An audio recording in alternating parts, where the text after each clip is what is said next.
freeze. One more clap. New wave, please. Get it, baby. Get that new wave. Real loud clap.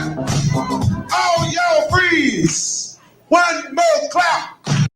One more clap. Bust y'all, please.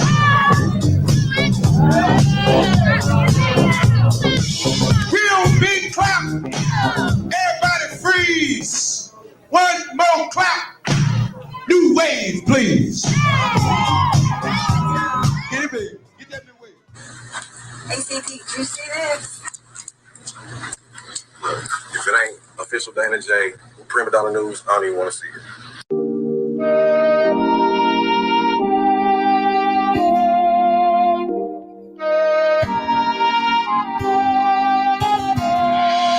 Though we don't know what tomorrow will bring us, let's live today. I'm saying just in case. Although we don't know what tomorrow will bring us, let's live today. I'm saying just in case. Dear world, I'm writing this letter, an attempt to make things just a little better. This is about living through life's stormy weather, because the truth is that we're not gonna live forever, and that's my point. Well, let me start with my boy that's doing 15 in the joint. Man, he could hoop, but he loved the street life. Could've went pro, instead he chose the street life. He turned rapper and wrote about the street life, but still could not make it out the street life. And one day he bought a Glock. Wait, now page number 2 will take you to another block. A man and his wife can't get along, all they do is fight. Both too stubborn to apologize, and sometimes it gets so bad they hope each other die. And one day she couldn't take it no more, so she decided to run out of the door. She jumped in the car and swerved off in a rage, and baby I'm sorry was all over mistake. Oh, we don't know what tomorrow will bring us, let's live today. I'm saying just in case. Now that my homie done bought himself a gun, he stuck up some liquor stores, now he's on the run. Do anything to avoid the police, now he's strung out on drugs and life is getting deep. To anyone, he would do anything, give him the chance and he'd steal anything. Next thing he did really screwed up his life, but first let's go back to the husband and wife. Now he's on the phone with his pastor, and she's on the phone with her mother. He tells his pastor, the woman is driving me crazy. Then swore up and down, she's not the same lady. She says, Mama, the man has been treating me so bad ever since we found out that I couldn't have babies. Then Mama says to her, girl, hold on. Pastor says to him, be strong. Oh, we don't know what tomorrow will bring, so let's live today. I'm saying just in case. Although we don't know what tomorrow will bring us, let's live today. Saying just in case. Now there's a warrant out for my boy's arrest, cause he done went and stabbed someone in the chest. Man, them drugs just got him breaking all of the rules now. His face is posted up and all over the news now. Meanwhile, on the other side of town, the husband and wife are starting to break down. She says to Mama, maybe I ought to call him. And Mama said, now that's the spirit. He says to Pastor, maybe I should call and say I love her. He say, I'm sure she loves to hear it. Then she gets a call on the other line. It's the doctor saying your test results came back fine. Congrats, girl, you're pregnant. Then she cries, finally a miracle sent from heaven. Now meanwhile, the other side of town, all hell done broke loose and it's going down. Cops chasing Reginald all over town. He's running every red light and driving real wild. Now meanwhile, and this ain't fiction, here is where I need y'all to pay close attention. She's so happy, she calls her husband up. He says, I'm sorry, baby, just as soon as he picks up. She says, I'm sorry too, and I got good news for you. Steve, I'm pregnant and on my way home to you. He jumps for joy, scream hallelujah, thank you, Jesus. While Reginald is still chased by police. She takes the highway, it'll get her there much faster. Reginald on the skyway, chase lasting forever. With the helicopters right over his head, with the searchlights on him. Oh man, now he starts panicking. Rachel's driving, so excited she's not realizing that just a block away, a man is on the run, while the husband's at home praying for a son. And the policeman is screaming for the call. Rachel calls her husband and says, I'm getting close. He says, honey, I'm fixing up something special in the kitchen. And at the same time, Reginald makes a stupid decision. He turns down a one-way street. Then Rachel notices this car coming and yells out, "Please!" Out of control, a senseless mission. Next thing you know, a head-on collision.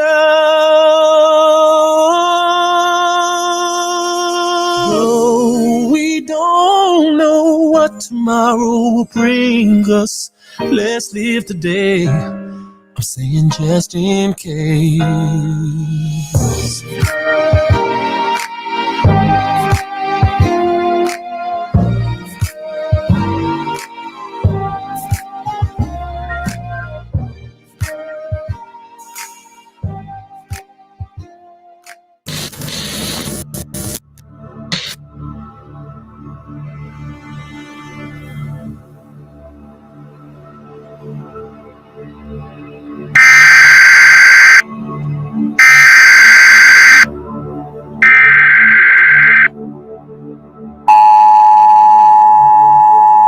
This is not a test. This is your emergency broadcast system announcing the commencement of the annual purge sanctioned by the U.S. government. Weapons of Class 4 and lower have been authorized for use during the purge. All other weapons are restricted.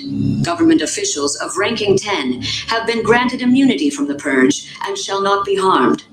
Commencing at the siren, any and all crime, including murder, will be legal for 12 continuous hours.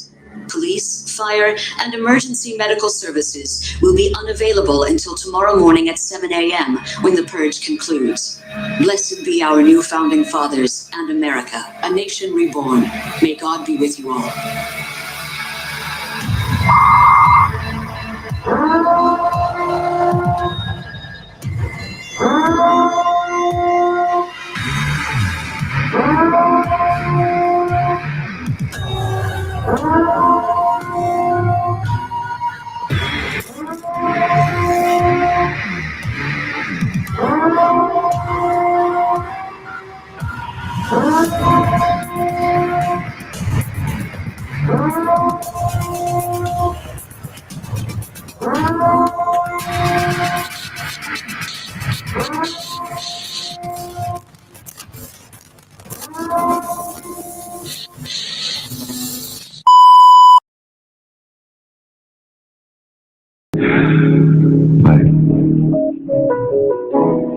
I know that there's more for you, more for us.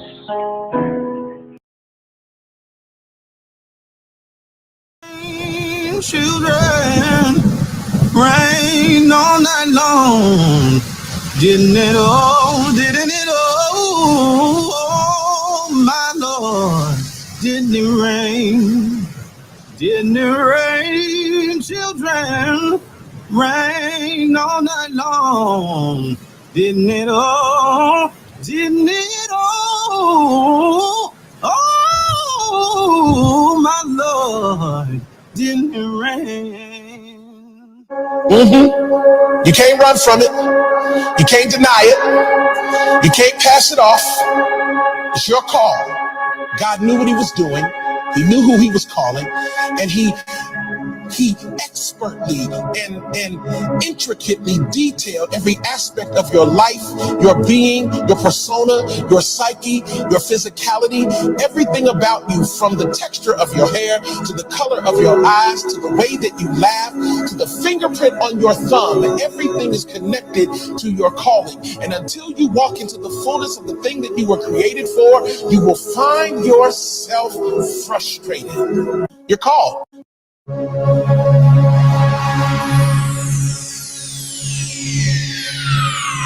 Ladies and gentlemen, may I have your attention, please? The show starts in 10, 9, 8, 7, 6, 5, 4, 3, 2, 1, go.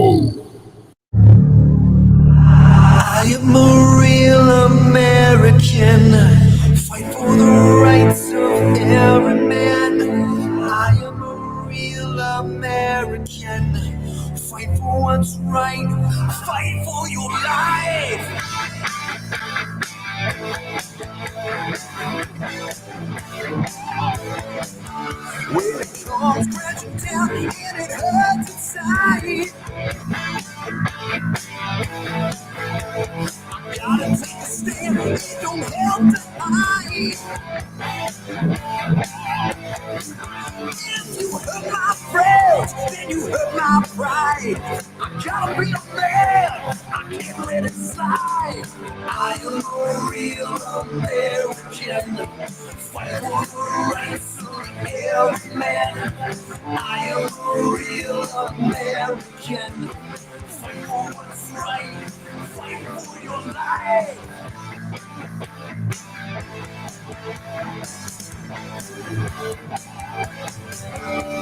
Now I feel strong about right and wrong,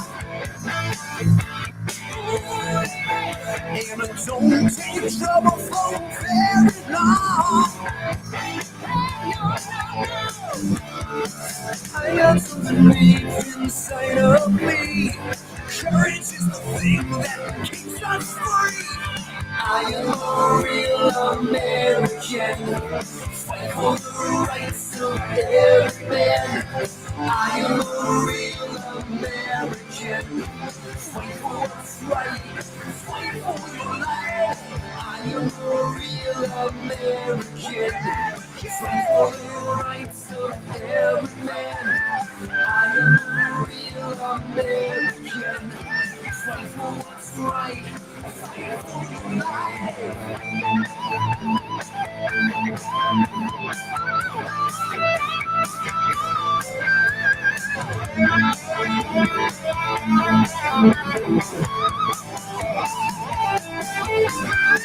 You hurt my friends, then you hurt my pride. I gotta be a man, I can't let it slide. I am a real American, fight for the rights of every man. I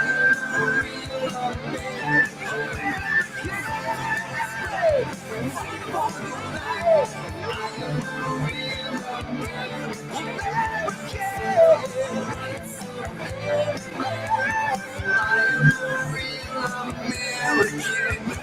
fight for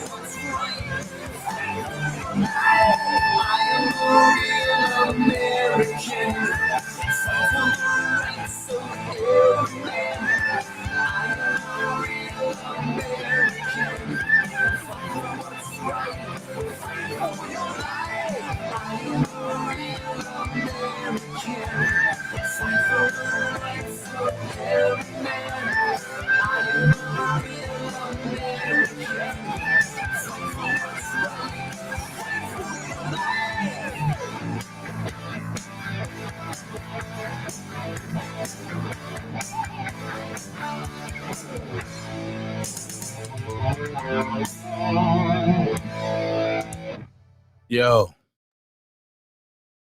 Yo. Gotta sit here and say what's up, man. I sent the notices out. Shout out to everybody that's there. Shout out to the people that's over on Facebook, that's on all over social media, man.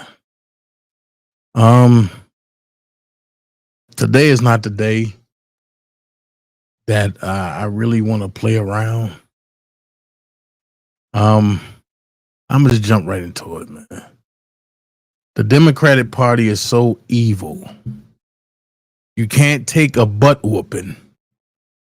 So you follow George Soros and you want to unalive not just a conservative, not just a good person, not just somebody that I know personally, not just somebody that was fighting for truth,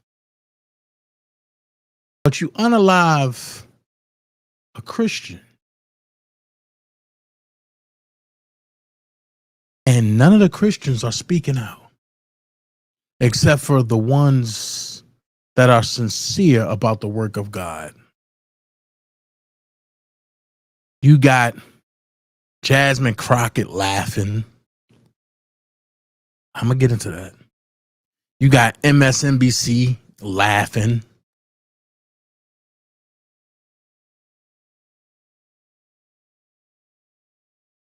But a man lost his life doing what the Bible said we all should be doing. And that's getting out and witnessing to people. And he went to a college and was speaking truth. And the evils of the Democratic Party took it upon themselves to shoot him in the neck.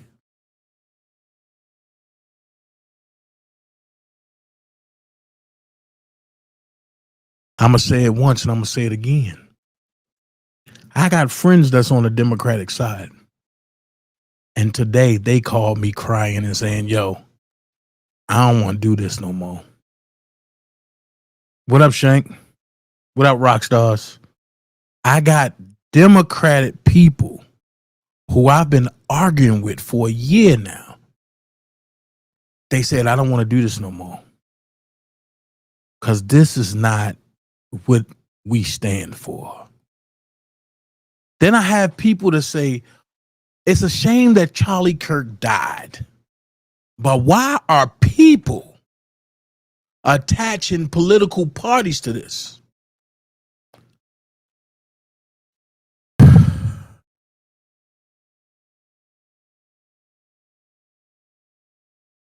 I'm just going to do this.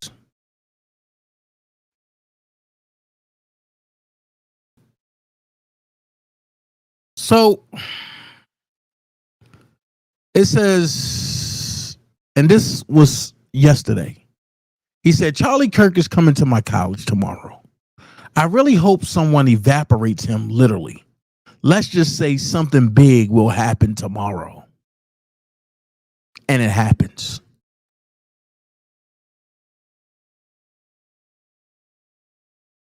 My question is, with all the people there, right? Nobody knows. Nobody's seen. Nobody understands what happened.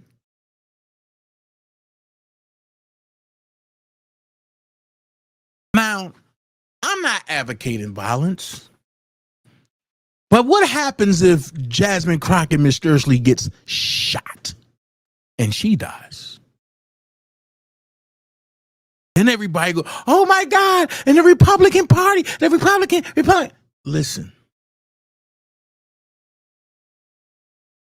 What people don't understand is that the Republicans have been pushovers for years. But they too have a generation of misfits that's willing to go ape shit on the Democratic Party. They too have a group of youngins that's about toting that thing. They too have a group that don't mind evaporating the enemy.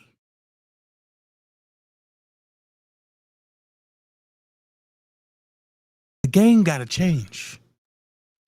You assassinate a 31-year-old man for speaking the truth. But let's hear what this press conference gives, which I don't care about because they still haven't caught the guy. Let's go. And that all of us will try to find a way to stop hating our fellow Americans. No. With that, we're happy to take a few questions. The FBI director is posting that a suspect is in custody. I would just like clarification. Do you or do you not have a suspected shooter in custody? We have a person of interest in custody that is being interviewed right now. We do. Person of interest. That is not George Zinn. That is correct. Not good enough. Yes, we are actively looking for anyone and everyone who has any possible information relating to the shooting. Can you tell us details about the suspect being taken into custody? Where? How long ago? We cannot at this point, but we will get you that information when we can. Is there believed to be a second individual involved in the shooting? At this point, there is no information that would lead us to believe that there is a second person involved. Can you guys talk about the possible shooter?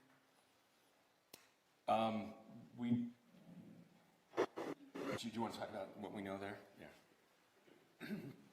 The only information we have on the suspect, the possible shooter, is taken from closed circuit TV here on campus. We do have that.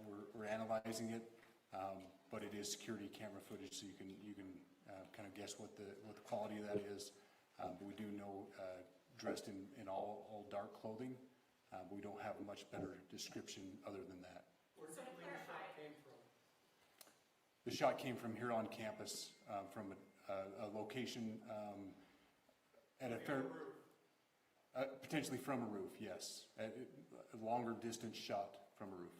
So to clarify, with the security camera footage you have and the person of interest that's in custody, does that match up? That's what we're trying to decipher right now. So did FBI or DHS have anything on the threat board this morning? I can't speak to that. I'll just say that the investigation's ongoing, and as soon as we have further information, we will be sure to release it. Any indications of foreign intelligence involved? As of now, I can't comment on any of that. Can you talk a little bit about the security of the event itself? Who was there security-wise, and what happens on these kind of events? This volume sucks. So my name is Jeff Long. I'm the police chief here at UVU, and I'll tell you right now, we're devastated. We're a small police department. We have a very large campus. We have over 40,000 students. Line. We love our students. We love our visitors, and we're devastated by what happened today. This is the police chief's nightmare. I'm very saddened for the Kirk family. I know his wife and parents found out about this. You know, obviously he's away from home. He's here in Utah. They find out by a police officer that visits their home. That's tragic. Nobody wants that. But I can tell you about our venue today. This was an open venue. This was outside. We did have 6 officers working that event. We had probably over 3,000 people that were in attendance. Y'all out of compliance. We sat down in kind of a bowl area here on the central campus. We have a waterfall area, and so he was kind of in a lower area, surrounded by buildings. You know, we had some plainclothes police officers that were in the crowd as well. You know, we train for these things, and you think you have things covered, and you know these things. Unfortunately, they happen. You try to get your bases covered, and unfortunately today we didn't. And because of that, we had this tragic incident. So we did have officers there. We had Charlie Kirk's team. He has a security team that travels with him, and they were here with him when he was shot. Was the gun recovered? I'm sorry, see? Was the weapon recovered? At this point, I can't disclose that. When Charlie Kirk was shot, there was a question being asked about mass shootings. Was that person apprehended, and do you know who asked that question? Say the question again. I don't know if I understand what you're saying. When Charlie Kirk was shot, he was answering a question about mass shootings specifically. Was that person apprehended, and do you know who asked that question? I do not. We do not have that at this moment. What kind of weapon was used? Ladies and gentlemen, we have time for just one more question, so thank you. Yeah, a question for the chief as well. This sounds like a true cover-up. Kirk's team or a combination of both that kind of set the security protocol for the event? So we work together. You know, he has his team, and they do this all over the country. We all know that. This is not uncommon for them. They're very comfortable on campuses, and I was coordinating with his lead security guy, and so yeah, we were working together. Was this a sharpshooter type shot? Ladies and gentlemen, those are all the questions that will be answered today. Again, thank you for covering this. We will be updating you as soon as we have additional information through normal channels, working with law enforcement. Again, our deepest condolences to the Kirk family and to the students who were there today. I would just ask everyone everywhere to please pray for their family and to pray for our country. We need it now more than ever. Thank you. No, we want justice. We want justice.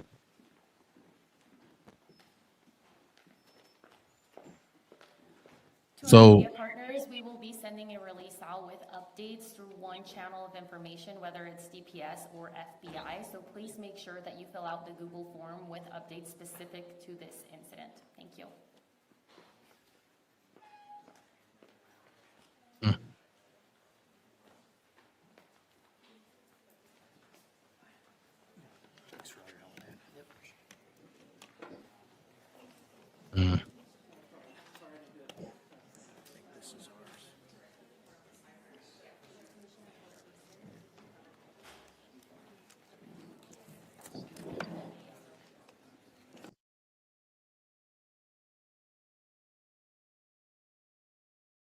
So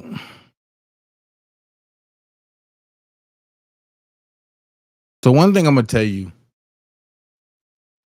all is this right here. When you really look at the truth at what's going on, Charlie Kirk was a man of God. He fought against all things that wasn't for God. That's what he fought against. Transgenderism, he fought against it all, right? So he's speaking his truth, and he's giving you biblical principles behind it. Never getting into arguments behind nothing. Just telling basic facts. Something that a lot of these preachers are scared to do nowadays. So, with that being said, I'm going to ask a question. When you put together Pride Month, what do you get? It's a hitting word in them two words. And when you combine them together, what do you get? And I'm not trying to preach to nobody, because Lord knows I have flaws beyond the world, honestly. I'm not trying to preach to nobody, because I'm flawed. However, when you put pride and month together, what do you get out of it? Queen B, all of us was cool with Kirk. Charlie was a good guy. Just seen him. Just had his detail down here. And when he came to do his little campaign, it hurt. And when people talk about, oh, you can't attach the Democratic Party, who else is doing it? When you speak out against demons, demons going to retaliate. That's why the good Lord said the kingdom of heaven suffered violence, and the violent got to take it back by force. So now that they threw the first blow, right? They threw the first blow. What happens when MAGA responds? Are we some cult people then? Or better yet, let's do it this way.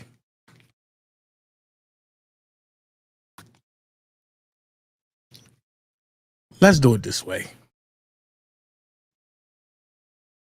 So I asked the question, when you put pride and month together, what do you get? I want to know. When you put pride and month together to join one word, there's a one root word of why God said you shouldn't play with certain things, because everything have demons attached to them.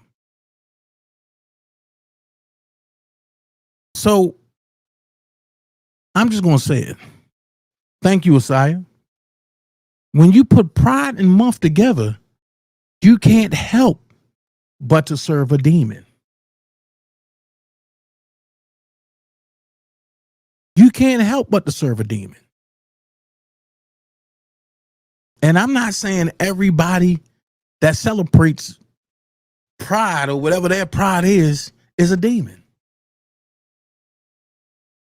I'm not saying that. But what I am saying is that enough is enough. So what happens if MAGA want to get upset and Jasmine Crockett goes speaking and she just so happens some hot ones come raining? Then what happens then? I even had somebody say Charlie Kirk hate black people. And I just had to look at it and I said, look at the ignorance of this. I had somebody tell me, oh, black people always been here.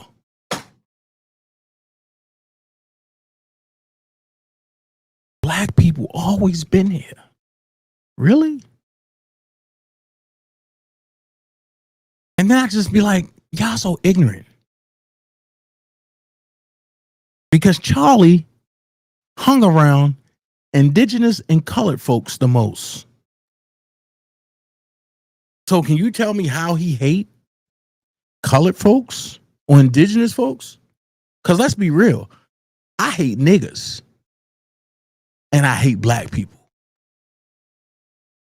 And I'm going to tell you why. Because black, the shade right here, is not living. It can't talk. It can't do nothing. The shade black means death. So for all the stupid older folks that spit rhetoric, black is never a color.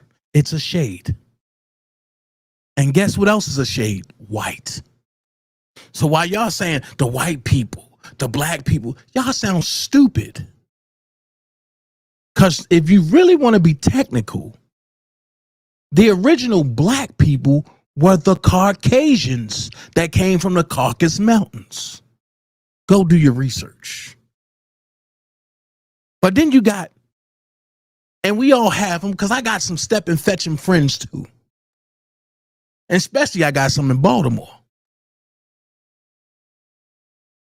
I got some step and fetch 'em friends too. You feel me?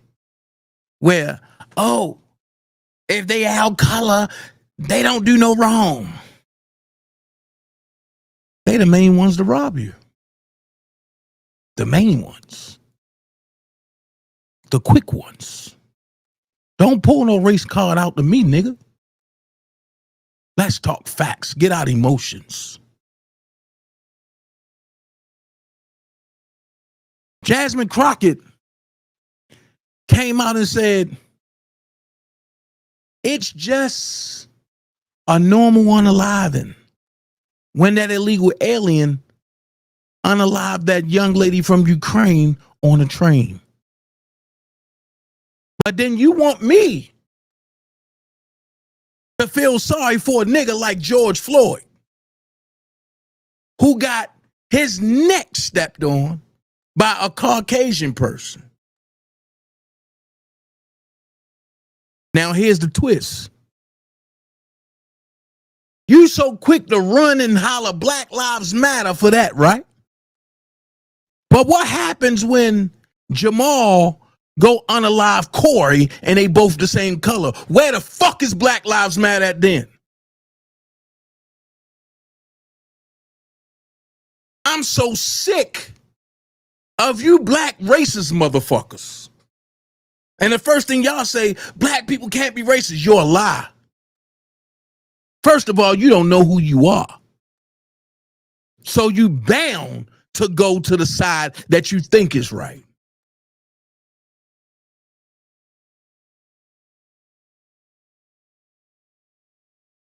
Instead of going to the side that is right. My question is, the step and fetch'ems, where were y'all at? The Jamal Bryants, the Al Sharptons, the Michael Baisdens. Where were y'all at?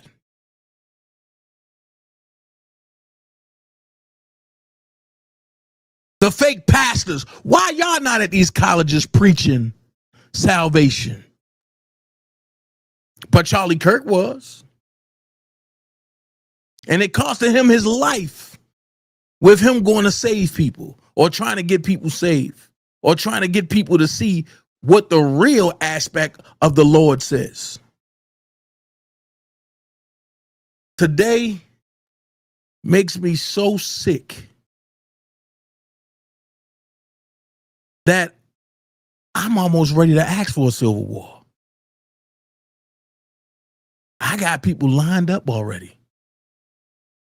Because y'all a bunch of step and fetch'ems. Y'all a bunch of Sambos. But you know what they say? No, Dana, you the Sambo because you rock with Trump.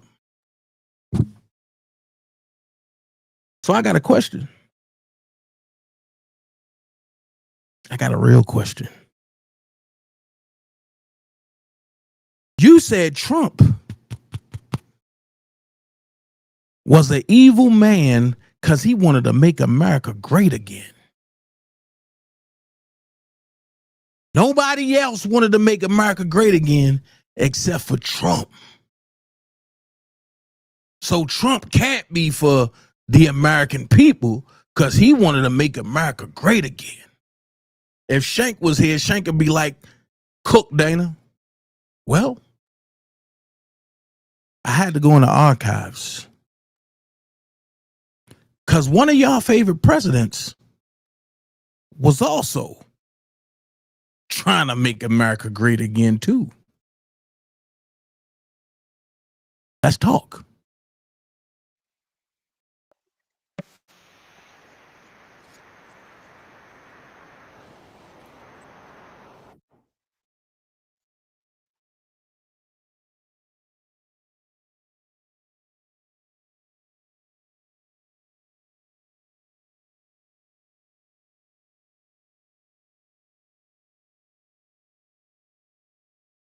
I'm just saying. I'm just letting some facts out. And since the facts are out, matter of fact, I'm going to play it again. Hold on. Hold on. Because I want y'all to see this.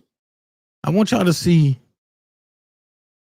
how ignorant people are because they don't like a certain individual. They don't have a reason why they don't like them, but they just don't like them because grandma and them don't like them. Hey, Tanil, Auntie Pookie and them said don't like them, so we not going to like them. You better go do your own research because Bill Clinton was mainly saying, Together we can make America great again. Now, is that racist when he says it? I just want to know. I believe that together we can make America great again. Now, is that... So now here's my question. Where's the problem?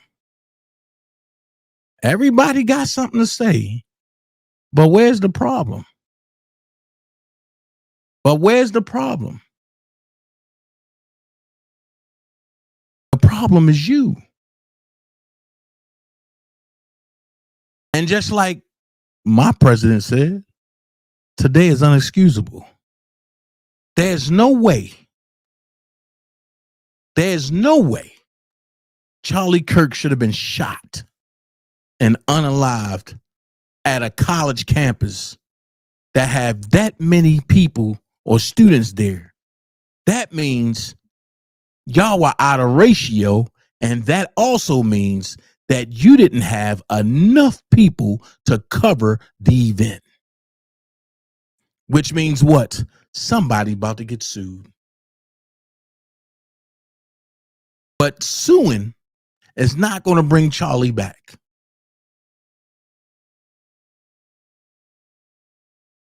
Suing is not going to bring Charlie back.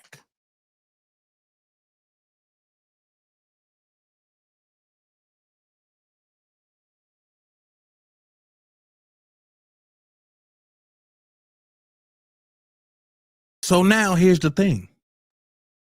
Are you going to run around and say guns kill people now?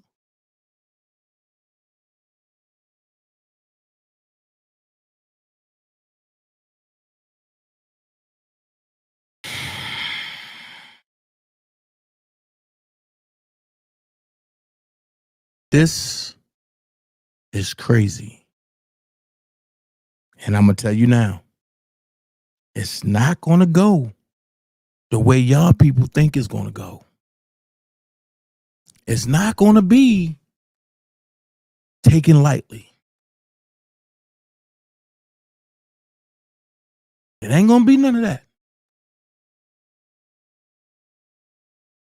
So if y'all thinking,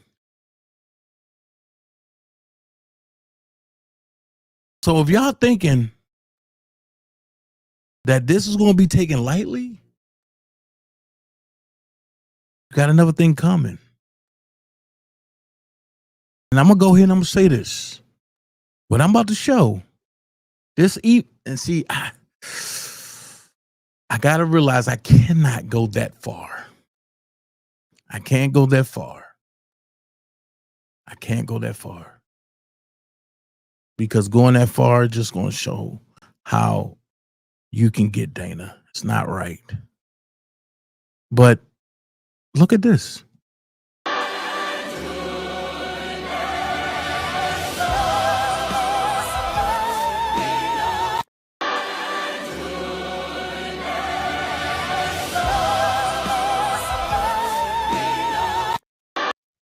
It's all good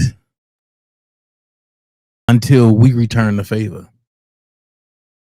Look at this. Gone. I have no issue with it. You know, the clown always comes back to bite. But why do y'all keep aiming for the wrong niggas? Aim higher. Aim higher. Well, I just saw the video of Charlie Kirk getting his box boomed. I mean, boomed, bitch, like gone. I have no issue with it. You know, the clown always comes back to bite. But why do y'all keep aiming for the wrong niggas? Aim higher. Aim higher.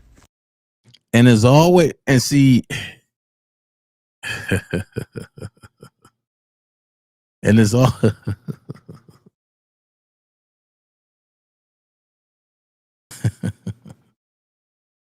And as always, oh, Dennis even put something up there. History does repeat itself. Words of the American legend. Chickens coming home to roost. Okay. Right.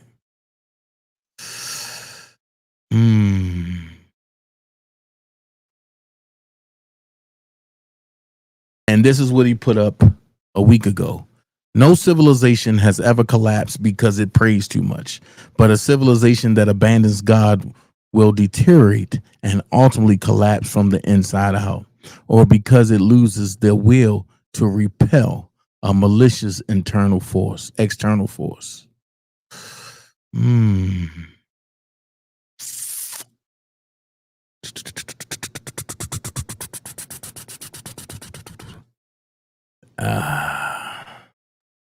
So a lot of people is in loss right now. A lot of people is in loss. And like a true president, he spoke. He said, the animal who so violently killed the beautiful young lady from Ukraine, who came to America searching for peace and safety, should be given a quick, there's no doubt, trial and only awarded the death penalty. There can be no other option. President Donald Trump. And I don't have no doubt that he feels the same way about the person that unalived Charlie Kirk. However, I see a lot of people talking, a lot of people happy, a lot of people is congratulating.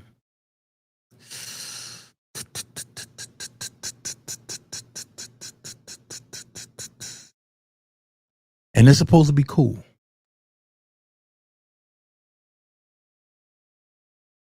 It's supposed to be cool.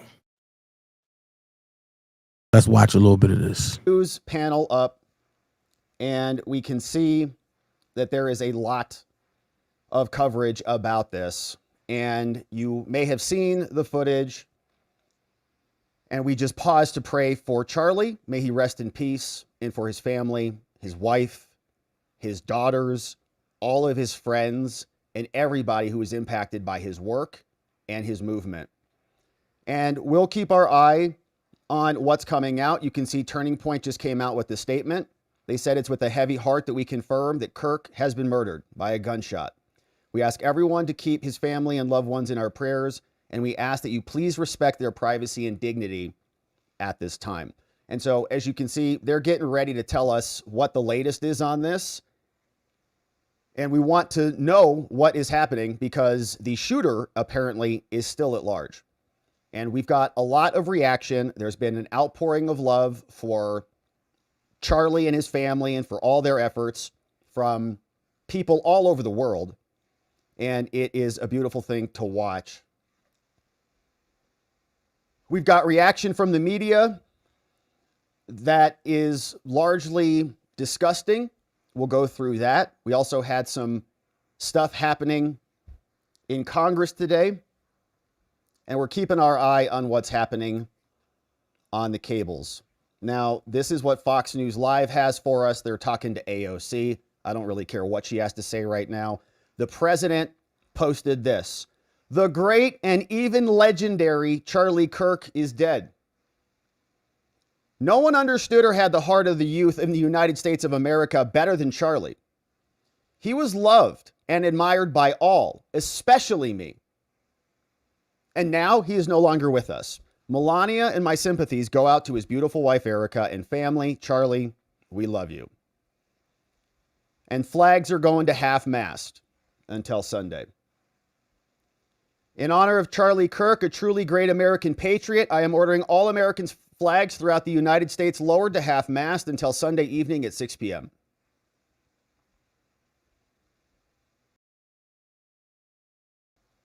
AP has the latest updates for us. Over here. Shooter still at large. This was earlier when he was in critical condition. Now he's been shot and killed. One of the final photos before an assassin's bullet exploded his neck right in front of his wife and kids. I believe his one kid was there at least. Charlie Kirk, close ally to Trump and more, killed. Death was announced on social media from Trump. The suspected shooter has not been arrested. Mayor said, "A person who was taken into custody by law enforcement at the university where Kirk was speaking was not the suspect." And there were a bunch of videos going around of some dude who got arrested, and he was invoking his right to remain silent and all the things. And so many people thought it was him, but it wasn't. The person is still at large. Videos posted to social media show Kirk speaking into the microphone. Single shot rings out. Kirk is seen reaching up. We're not going to play the video here, but you should see it so you know what we're dealing with and recognize the evil that is out there. Charlie Kirk was an innocent man having a political conversation and someone shot him in the neck. The AP was able to confirm videos were taken at the Sorensen Center at the Utah Valley University campus. He was speaking at a debate hosted by a nonprofit political organization, and he was taking questions literally before the shooting about mass shootings and gun violence. Let's just check in with the cables and see what's happening over here, because it looks like Laura Ingram is doing some reporting now. No, these young people mean business, and they are on fire with their faith, returning to family, becoming more serious about what America is now and what she should be in the future. So he was on our show. Marjorie Taylor Greene over here. Even people that didn't agree with him would come, ask questions, even argue with him. He was always about the debate, and Charlie Kirk was never for violence. And to see him murdered in such a graphic way in front of the camera, and that video is too gruesome. Honestly, I hope it gets taken down. I don't think his wife or children one day should ever see it. I really hope it gets taken down. But it's horrible. I'm at a loss for words, and I'm not often at a loss for words. How concerned are you about your own safety in the wake of this attack? I mean, you know, he's a giant on the right. You were a giant on the right. Yeah, he had asked me that too.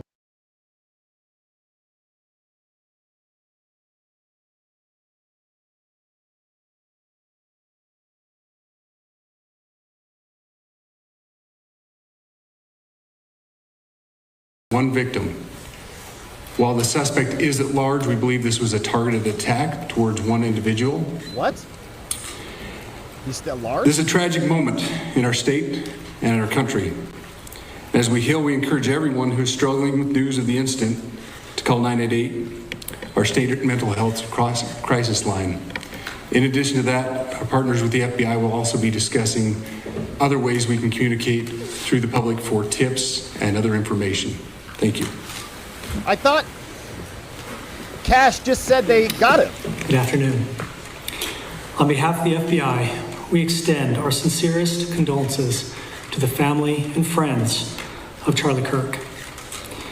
Our thoughts are also with the people who witnessed this traumatic event. We know that what you experienced was very difficult. Our thoughts are with you as well. As soon as we heard about the shooting, special agents and personnel from the Salt Lake field office responded immediately. We have full resources devoted to this investigation, including tactical, operational, investigative, and intelligence. To be clear, the FBI will fully support and co-lead this investigation alongside with our partners.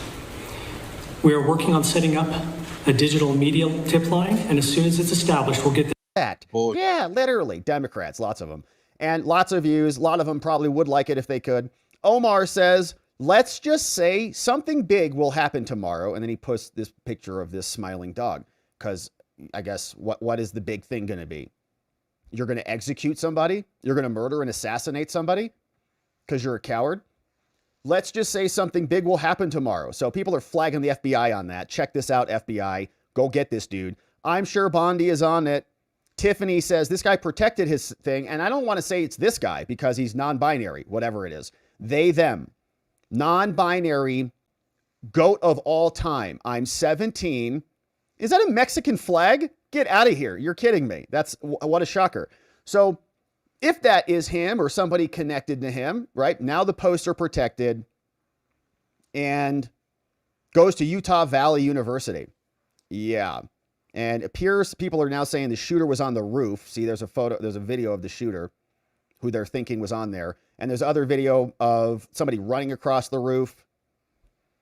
And, you know, it's not a close shot. Got to get on the roof. You got to bypass a bunch of security. I mean, was this more of a professional individual? Or is this a crazed teenager? Or something? I don't know. But it's a strange situation. And it would be very, very surreal if Charlie Kirk, in the middle of a question about trans shooters, was shot by a trans shooter. And maybe that was a tag team. Maybe the person came up to ask the question. Once that question got called, there was the bullet. So it's 2025 IRS tax forgiveness now has open enrollment. Talking about this in a repulsive way. And here's just a couple of clips from some of the highlights from our scumbag media. We're up volume. Let me make sure we got the volume situation over here. Oh, Chip Roy's out. Let's listen to Chip Roy for a second, see what he has to say. We're here for something bigger, greater than all of ourselves. Charlie lived it, tweeted out 3 days ago about his faith. Let's wait a minute. I think that was another audio that we also have going on. And I don't know where that one is. I'm going to have to figure that one out. Oh, yeah, it's over here. All right, so let's check out what the cables have to say and see what's happening here. Is to kill them. And it's just not, you know, even third Steve world Scalise, countries, you you got don't see shot. that. It shouldn't happen. We're going to be careful. We're not going to characterize the ideology or the motive. We know there's a subject in custody, a person dressed in black. The shot came from a roof. But you can extrapolate from that it's one shot. It's an assassination bullet meant for some reason. Yeah. What's the reason you see? Well, it's clear that it was, as the governor depicted, a political assassination. Yeah. You know, when you have somebody at a distance on a rooftop, you know, whether it was 200 yards away, but, you know, clearly a high-powered rifle in one shot, meaning they were intending to take out Charlie. And it's alarming. Again, it angers you, it disgusts you, but there's no doubt that was the intention. We will find out more. I'm glad the FBI is working so closely with law enforcement and they're moving swiftly to get answers and ultimately to bring those responsible to justice. You know, I said to Laura earlier that this moment feels different. It feels like a kind of a big moment. Yeah. And I Sure don't does. know what's next. What do you see? I mean, you work across the aisle up on Capitol Hill. There's a lot of pointed elbows, but there's also a lot of vitriol around the country. At this moment, what do you think the message should be to America? You have to Well, the defeat message them. should be, number one, let's look in the mirror for sure, and everybody ought to no, like what makes our country great is that we do have political differences and we can express them. Yeah. Posted about this article, which shows that the Democrats have a much higher predisposition to literally murdering Republicans. And we've already seen this, right? It's a suicidal ideology. They bring in illegal aliens to rape and murder our people. They release criminals from jails to slice women's necks wide open in the middle of a metro. They force you to lock down and comply with their mandates, or else Democrats, there's plurality polls and majority polls with a list of things that they would be acceptable with. If you don't get the jab, a majority of Democrats, if I remember the poll right, said you should be denied medical care. If you get in a car accident and you're bleeding out, do you have your vax card on you? No? Well, then you should just die. Oh, many of them thought that. Many of them thought you should be rounded up and put in jail. Then they censor you. Then when you react to being censored and you protest for 4 hours and have a riot, then they come out and weaponize the entire whole of government to come after you and lock you down. So why are we seeking reconciliation with this party and these people and not just outright defeat? Okay, you can't reason with them anymore. They'll just shoot you, and they'll shoot you in the back. They'll shoot you in the neck. They'll be like cowardly judges who go talk to the media. These people will win at all costs. And now they're shooting people in the neck. And so I'm for calm. I don't want any political violence. I do support the prayers and all the thoughts and things like that. But I hope our friggin' Republicans wake up and recognize who they're playing with, because they've been doing this for generations, brainwashing the youth into accepting affirmative action, accepting trans ideology and DEI nonsense. And you just have to sit and take it. All of us have to just sit here and take it. And then you got morons like Barack Obama gaslighting the entire Democratic Party. I wonder why it happened. And many of them will say the same thing. Many of them are actually gleeful and giddy. I haven't pulled up a lot of it, but there's a lot of anonymous accounts, man, over on Reddit and various places who are giddy as heck because this happened.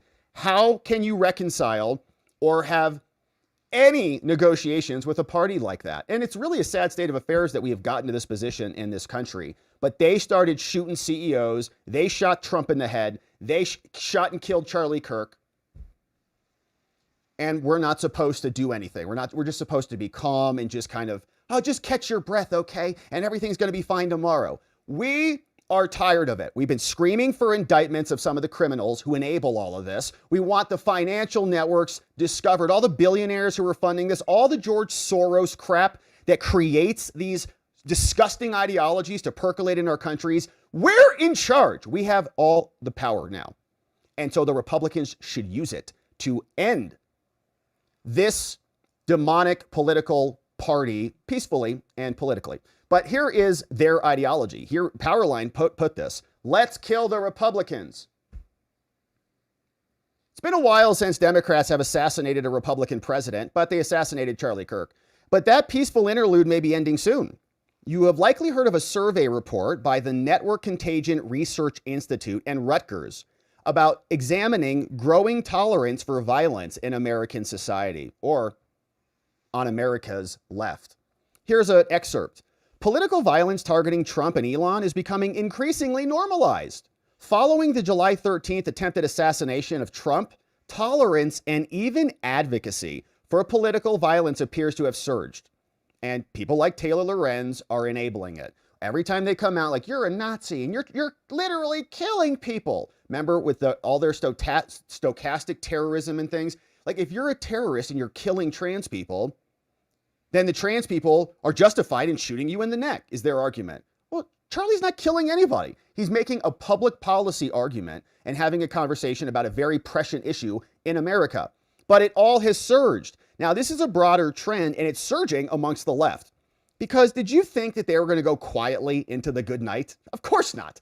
They're not going to give up power. They weaponize the entire apparatus to go after fellow Americans. Half the country, Joe Biden came out and said, you're all going to have a winter of misery or death unless you do what I tell you to do. From the gates of hell, outside on the military compound, wherever that was.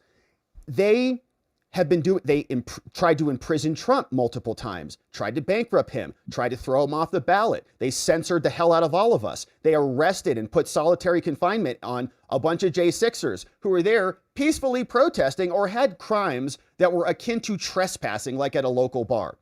They arrested the abortion people, the school teachers. They went crazy and they lost. And we're all just like, well, I guess we're in charge now. And I guess they'll just like give us power and they'll just allow us to execute our agenda. No, not at all. We've got a judicial coup happening. We've got cowardly judges talking to the media, hiding under anonymity so that Trump cannot even get them recused from his cases. We have a judicial insurrection. We've got enablement of murders. Media doesn't want to talk about if Arena gets hacked to death by an inconvenient raced person. And now Charlie Kirk, Barack Obama, has no idea why this stuff's happening. They must be defeated. It's just that simple, because this is what they think. Here's justification for murder of Elon and Trump. Left of center for Trump, according to this survey, 55% of them said it's justified to murder Trump. The percent who say destroying Tesla dealerships is partially acceptable, 57.6%. How do you negotiate and reason with these people? They'll kill you. They'll kill you. We saw it today, literally. This chart, and I don't know who did it. So I'm sure they'll come out, the shooter, they'll come out, hey, he's a Republican. He voted for Trump or something like that, right? And you say, well, that's weird. And they'll try to spin it. But whatever comes out, we know what the motive was. Did Charlie Kirk owe him some money? Did Charlie Kirk cut him off on the way to the grocery store or something like that? Is that why he came on the roof and shot him in the neck? Or was it a political assassination? We know what it was. But they are such propagandists, they won't talk about it in the same way. And so we have to do it, and we have to stand firm and hold attention here. So again, perceived justification for the murder of Trump. So in summation, among those who say that they are slightly liberal or farther to the left, 9% think the murder of Elon would be completely justified. 13% say it would be completely justified to eliminate Trump. And so pretty much 29% of those who say there are liberals are pretty much okay with murdering Elon, okay, almost a third, and over a third, 41%, nearly half, are okay with murdering Trump. This was in April. This was a report that came over from Rutgers, University's Social Perception Lab, noting we're in uncharted territory, and now we have political assassinations happening here. And it's a scary situation that is developing. And the question is, who are we going to let take the reins on this madness? And so we've got most of the clips here that we've covered. I think we got that one. And shooting the gun off, we got that one. Yeah, and so here's another one from MSNBC saying that Trump's just going to exploit this. Charlie Kirk, just like with Arena, MAGA is going to latch on to this horrific assassination, this horrific murder, a race crime against Arena, a political assassination against Charlie Kirk. And Trump's just going to like call for more law enforcement or something like that and just exploit Charlie's death rather than acknowledging it for what it is. Here's this lady. I mean, she's just must be filled with evil. Katie Tur. After one of the Doge employees was allegedly attacked in Washington, D.C., that's what Donald Trump used as justification to send in federal troops into Washington, D.C. to get things under control. The carjacking situation, he used that. And I know it's hard to predict the future, Mark, but you can imagine the administration using this as a justification for something. I hope it's justification for waging political war on the Democratic Party, investigating all of their networks, all the funding of these deranged ideologies that result in this insane perversion of the mind of the Democratic Party. They're nuts. They've got TDS on the brain. And they just now apparently are okay with shooting and eliminating people. And even Jasmine Crockett will shout F-bombs on the floor of the Senate, of the House of Representatives. And so that's some of the updates here today, my friends. Let's check back in on the cables and see what's cooking over here. Or if an atheist wants to march alongside of us to say no men and female sports, they're more than welcome to be able to do that. But Atheists for Liberty is an interesting phrase because I don't believe you can have liberty without God, because liberty is not man's idea, it is God's idea. That's just my own personal belief, and it's also... Absolutely right. Charlie did not just talk, though. He acted because he had the guts, he had the drive, he had the focus to go out there day after day, night after night, and fight for what he believed in. Now, the threats on his personal safety were well known. He knew them, but he wouldn't stop because he believed that being with people in public, especially on college campuses, talking with conservatives, debating liberals, it made conservatism fun and exciting again. And he died today, taken by an assassin's bullet, doing what God put him on this earth to do. It's true. I said it with Brett earlier, and he and I were both crying in our offices and embracing. A lot of people around here are. The word came to me, irreplaceable. He was irreplaceable. And I believe he was murdered, and you heard the governor talk about this at the press conference earlier. He was murdered because he was so effective at what he did. Yep. He was a modern-day evangelist. And while so many adults, they can roll their eyes at Gen X or Y or Z, Charlie saw the promise in young Mike people Pence today. comment down there. His enthusiasm for the future, I found it personally infectious. And I believe that no one other than Donald Trump himself in recent memory has had a more profound effect on the political thinking of young Americans than Charlie did. Now, a few months ago, my son, my 15-year-old son, Nico, was watching something on the computer when we were on a flight. He was supposed to be reading, of course. So I was annoyed at him. I looked over. Then I saw it was a Charlie Kirk video. So, of course, I took a photo of it, and I sent it to Charlie, and he and I got a big kick out of it. Explain why they were wrong and MAGA was right. Nobody was better. It's such a tragic day. Ugh, it's true. Yeah, it's true. And so turning point will march on, and I think many people are saying this might be a turning point in America because Charlie Kirk has basically been martyred for the cause in front of all of us. The organization operates a national field program, and they have, lost an icon. European leaders are also reacting. Nigel Farage, he said, "This is a very dark day for American democracy. I am desperately sad for Charlie, his wife, and his children." Leaders from across Europe also offered their condolences. Boris Johnson said, "He has been killed for saying things that used to be simple common sense." Thank you, Boris. "He has been killed because he had the courage to stand up publicly for reasonable opinions held by millions and millions of ordinary people in both the U.S. and Britain. The world has a shining new martyr to free speech." Wow. The leader of the Reform Party, Nigel, said, "This is a very dark day." We read that one. Georgia Maloney said this. She was shocked by the tragedy. "I'm shocked by the news of the killing of Charlie Kirk, a young and followed Republican activist.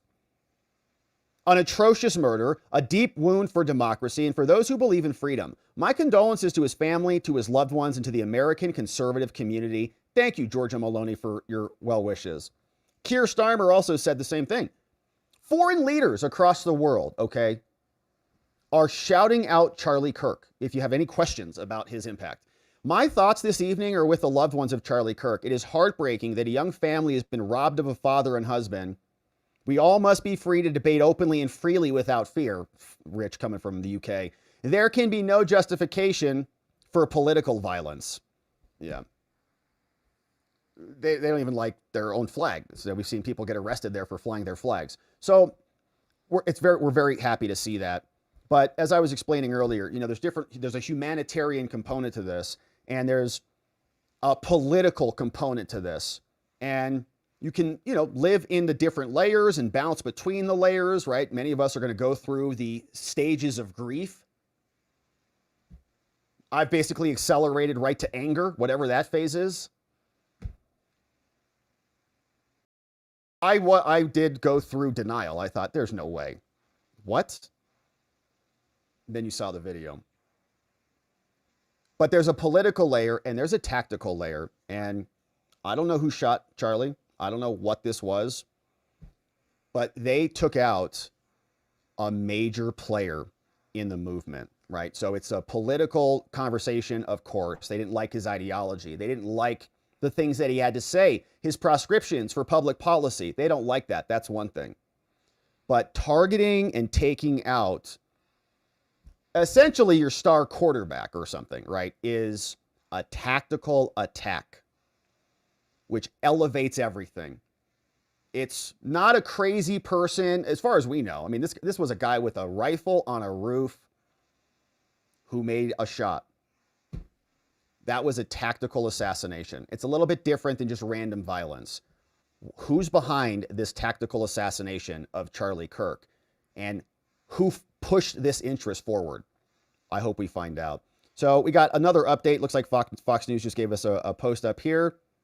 Let's see. Travelers are sobbing in the airports. George Bush is out. Bush condemns the shooting. He calls it cold-blooded murder and calls for civility. All right.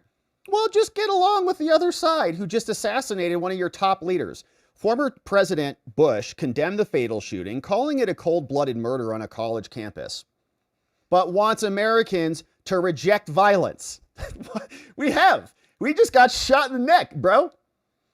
And embrace civility. So we should just be happy if our side gets shot in the neck. Civility, right? How about express your outrage, right? Peacefully. Peacefully express your outrage. Because that's what they said to the Black Lives Matter people. Remember that?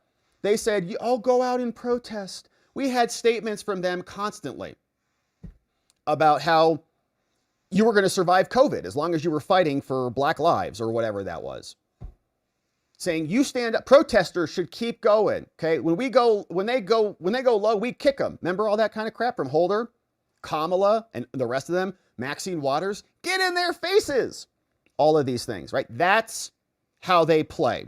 And when the Democrats are out here slitting throats on metros and shooting necks wide open, then we're supposed to respond with civility? You want me to just sit here and say, okay, everybody, just be calm now. What are you talking about? This is our country. We're at a precipice. This is a turning point, and we're tired of it happening. And our feckless, whiny Republicans all coming out and telling us to just shut up and stay calm. He was murdered in cold blood. Who did it? Who enabled it, George? It happened on a college campus where the open exchange of opposing ideas should be sacrosanct, and it isn't. Violence and vitriol must be purged from the public square. How are we supposed to do that, George? Are we supposed to just ask them nicely to stop murdering our people? I can't take no more of that. However,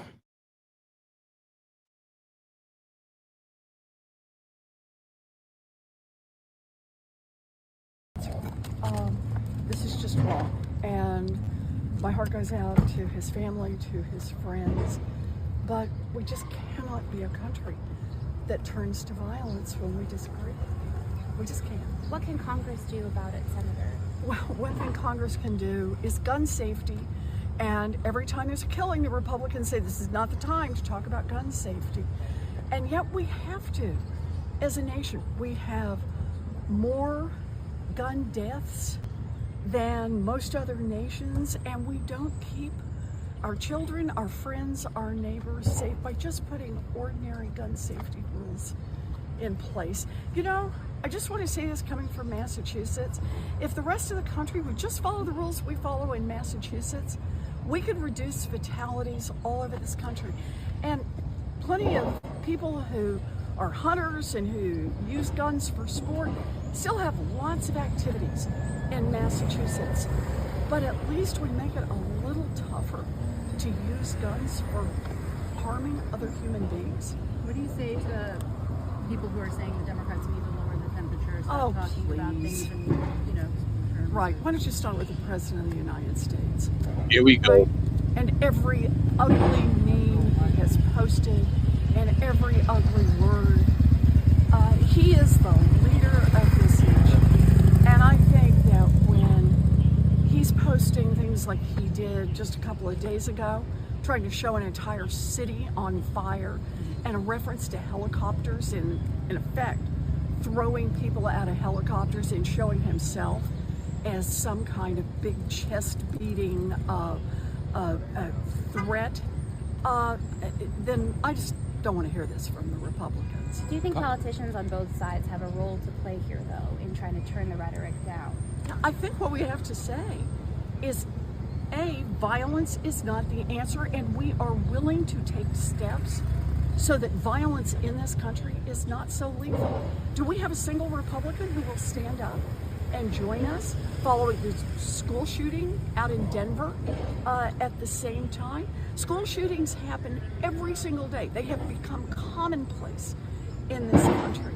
It's hard now to actually get attention when someone has been. I like the way the Democrats try to switch it. This is bullshit. Congress could change that and should change that. I just asked Senator Cassidy that same question before you, and he said Congress can't change the heart of a man. You can change whether or not they have a lethal weapon in their hands, and the likelihood that they will be able to kill another person or to kill themselves goes up if they have a lethal weapon. Those are the facts. And Republicans want to turn their backs on that. Anything can be a lethal because it's weapon. more politically expedient. But they are not making anybody safer. A lot of people are saying that political violence has no place in our country, but it clearly does have some place in our country. It's a fact of life now. Is it just a fact of life now that there's this I don't want it to be a fact of life, and that's what we have to keep saying. We have to keep saying no violence, but we also need to back it up with actions. And backing it up with actions means just taking some modest steps for gun safety. And remember here, most of America agrees with us on modest steps on gun safety, on things like background checks.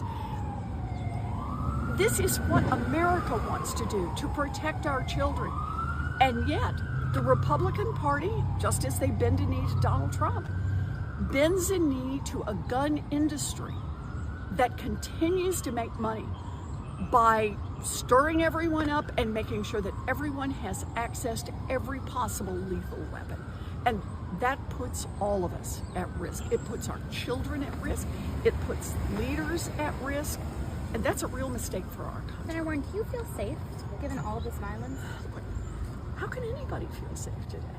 I worry when I send my grandchildren off to school. Who doesn't? If you're alive and breathing in the United States right now, you understand that the risks have simply escalated. And the United States Congress could act, and so far simply refuses. So what they saying is Trump turned up the temperature and forced us to shoot at him and kill Charlie Kirk. I promise you, there's a time, and I know it's people on my Facebook now talking about that's not the way. Yeah,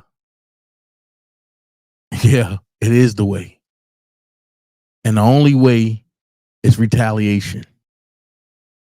An eye for an eye, a tooth for a tooth.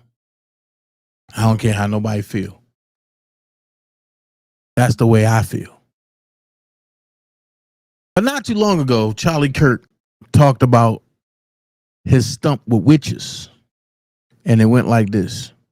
Doctors in the house. This is a true story. I mentioned this on my show and the media ridiculed me. I said I came here with this church once and I talked about how, you know, transgenderism is from the pit of hell, and I talked about how we should not allow the innocent to be massacred in the womb, and 3 people stood up and I wasn't sure what they were doing. And I got super sick at that very moment, and they were doing all sorts of weird things. And you know this if you live here, there's a very strange, like, shaman witch culture thing. And the media came after, oh, Charlie Kirk claims he was hexed at a church. 100% true. My team will say, and hey, the land of enchantment strikes again. Let's just put it that way. But not tonight, not today, Satan. Jesus is going to work. Yeah. There was some witch doctors in the house. This is a true story. I mentioned this on. So Charlie was going around the country, right? And the name of his tour was You're Being Brainwashed Tour. And with the tour, he was trying to, you know, help people from being brainwashed by the Democratic Party, right? So check this out. This is how it went.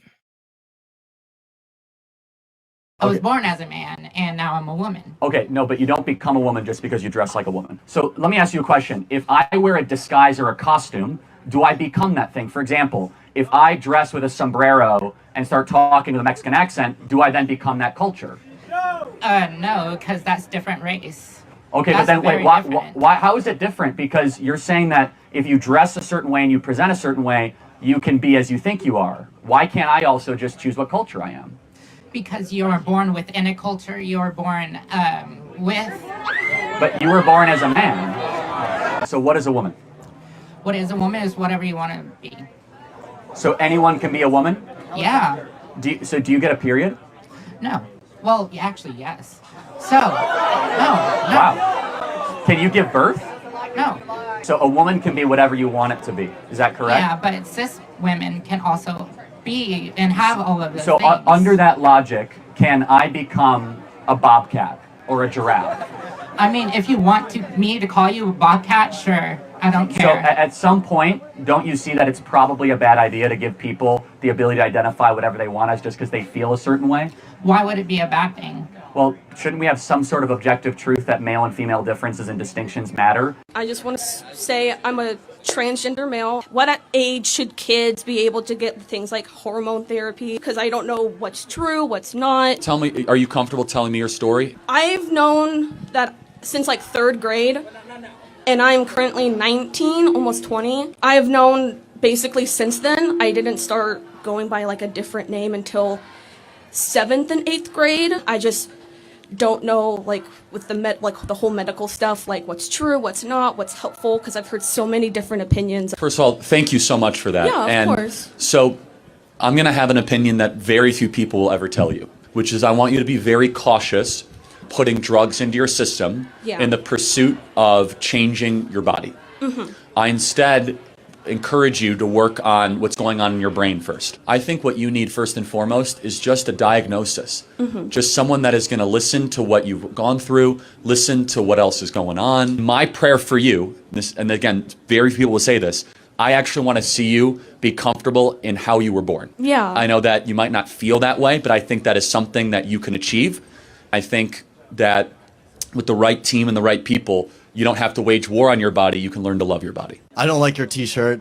I'm an immigrant. I don't understand why you would want to deport some of my friends and family who have been working hard in this country. What's your name? Sorry. I'm Claudio, sir. Yeah, Claudio. And this is just a thought exercise, but it's very revealing. You are king, and you find out that there are 30 million uninvited people in your country. What do you do with them? I try to find the most humane way of sending them back to our country. But first of all, I want to say... That's what we're doing. Wait. That's what we're doing. So what country did you emigrate from? Are you going to like discriminate against me? No, I'm going to do the opposite, actually. I'm Mexican. But you came here legally, correct? I did. You followed the rules. The people that you know didn't follow the rules. True. So I divide America not into Hispanic and white, into rule follower and rule breaker. Yeah. And so when someone breaks our rules, there must be justice done. And the most humane way is you go back to your country of origin. Some of my boys, like, they're being like persecuted, like back home, them and their families, like they're like in like drug related like wars and violence, and the only way out is if they escape and they break the American law, but that's the only way they're going to survive. If that is correct, we have a special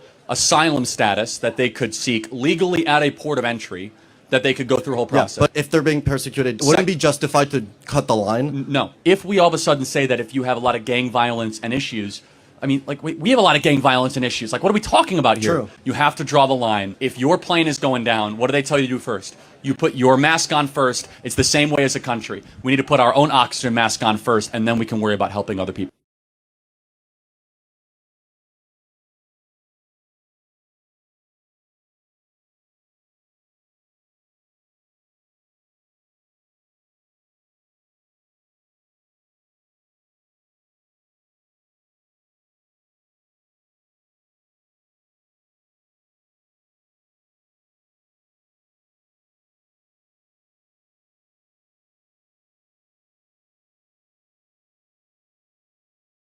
We're honored to be partnering with the Alan Jackson Ministries, and today I want to point you to their podcast.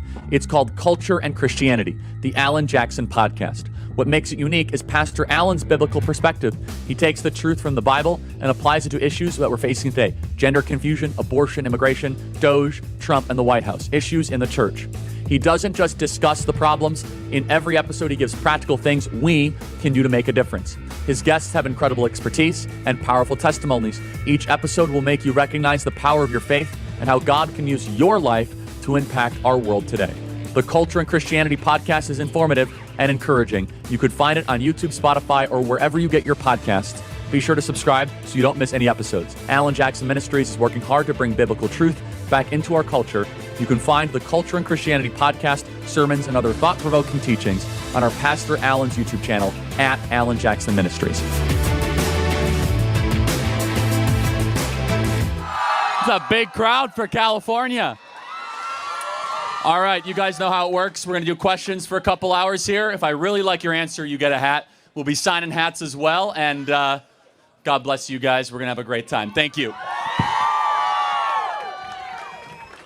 Okay, hello, yes. Hello, my name is Yardo. I have a small YouTube channel. I'm a political commentator as well, much smaller than you are. I just wanted to thank everybody at Turning Point USA, USD for having this debate, and also I would thank the Turning Point USA, San Diego State, because they gave a voice to one of my dear friends who was a victim at the October 7th Nova Music Festival, and his name is Amit Muzai. I really appreciate that you guys did that, and you have my sincere gratitude. I'd also like to quickly state that this is a message for the far left first, and then we'll get into what I highly disagree with you about. But I just read Hassan Piker's New York Times article where he claims that he did not stifle free speech in his chat.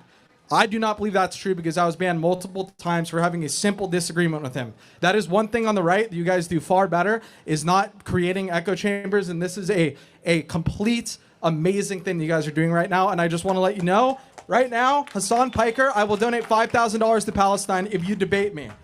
Now, and I 100% mean that, and I will make sure that that is as public as possible. My question for you, Charlie, is I just want to make it clear, I am against affirmative action.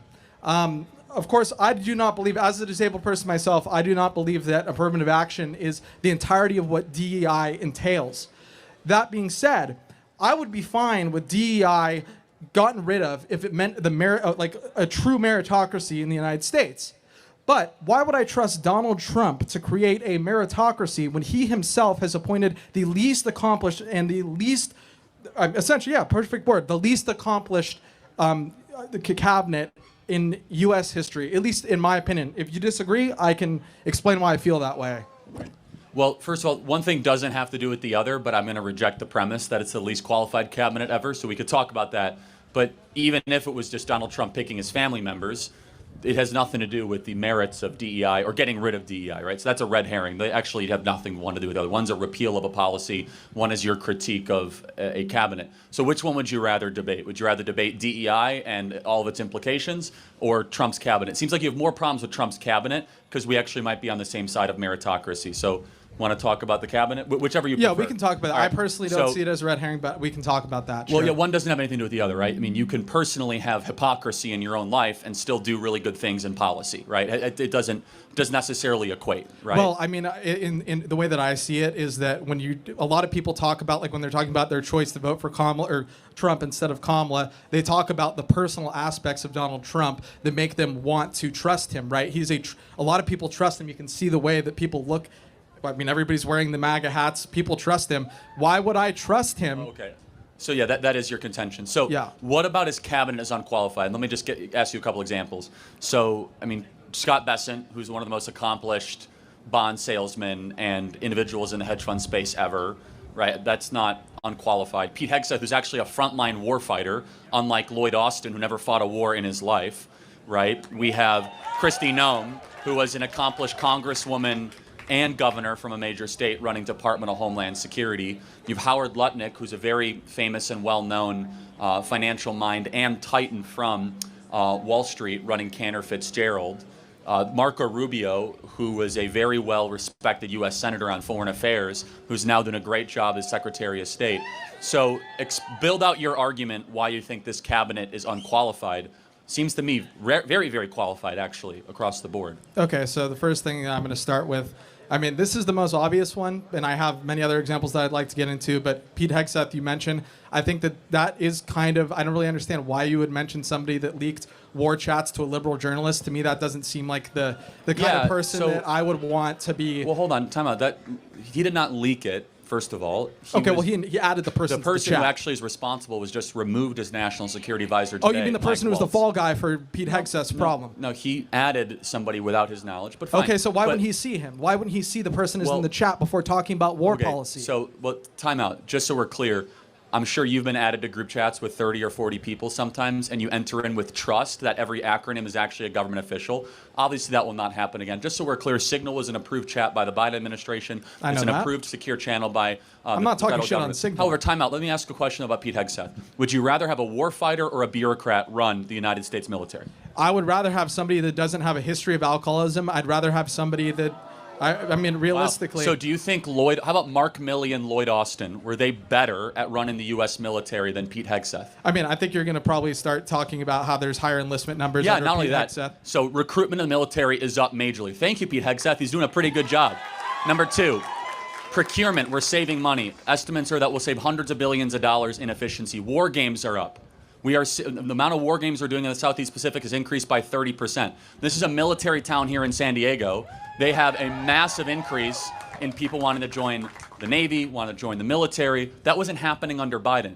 The morale is actually 30 points higher now that Pete Hegseth, a warfighter's warfighter, is running the U.S. military. We have a complete difference. We're never going to agree on this. No, but not agree, but then prove the evidence. What is one number that is worse with the U.S. military now that Pete Hegseth's in control? The numbers that you're talking about are numbers that I actually actively do not care about, because I think that we have an overly powerful military, and I think too much of our money goes to the military. No, I know, but tell me one thing he's done, numerically, empirically, judge his performance, right? What is one thing that you could say, wow, the Pentagon is in a worst place because of Pete Hegseth? I would say his inconsistent foreign policy, where he backs on statements depending on whether or not Donald Trump has heard them or not. Like in the beginning, we were talking about what happened with Ukraine and Russia. Like, they've had disagreements already within the first couple months of the administration.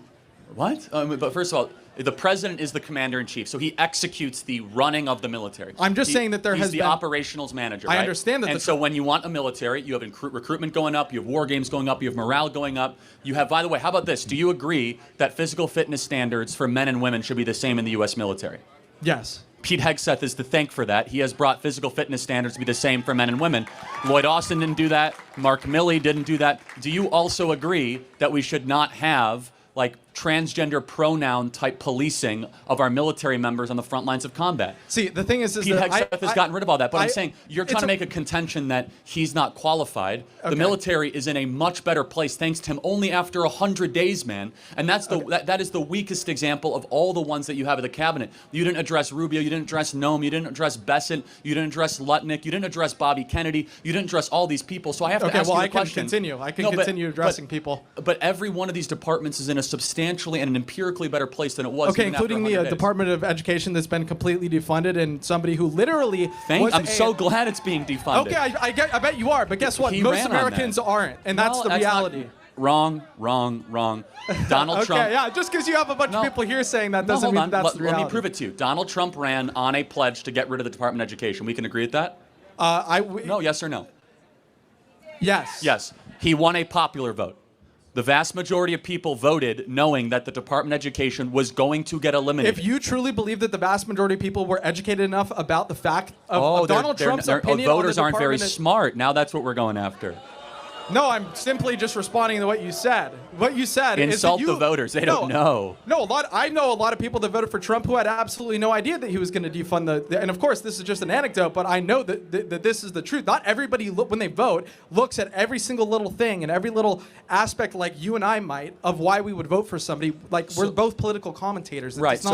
Fine. And as a political commentator, then I will argue more forcefully against you, because now you're not just like a college kid searching for this.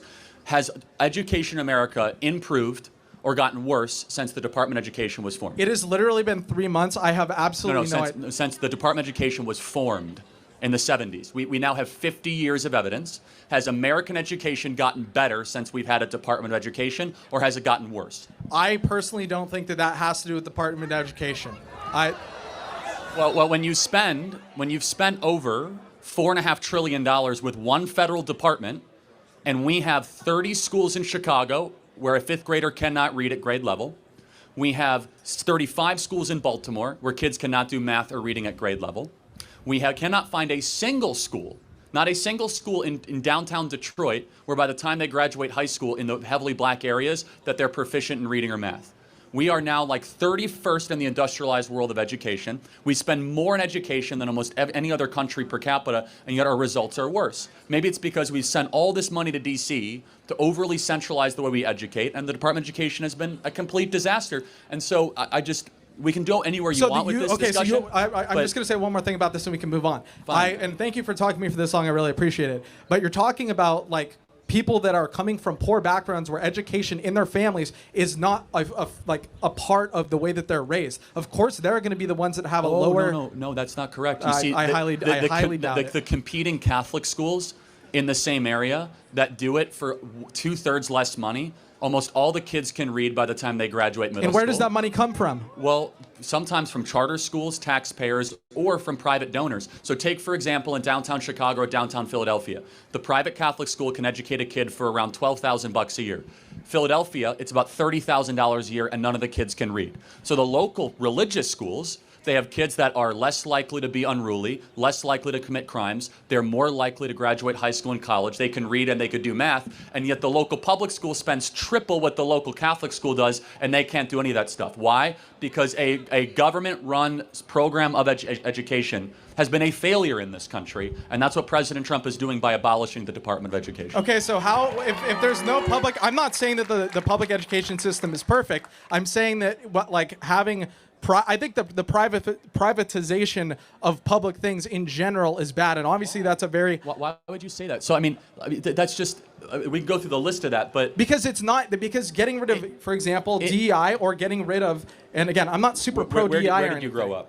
I grew up in California. I'll put it that way. I'll try to apply it to yours. So, like, where... Okay, I grew up in one of the most expensive towns in California.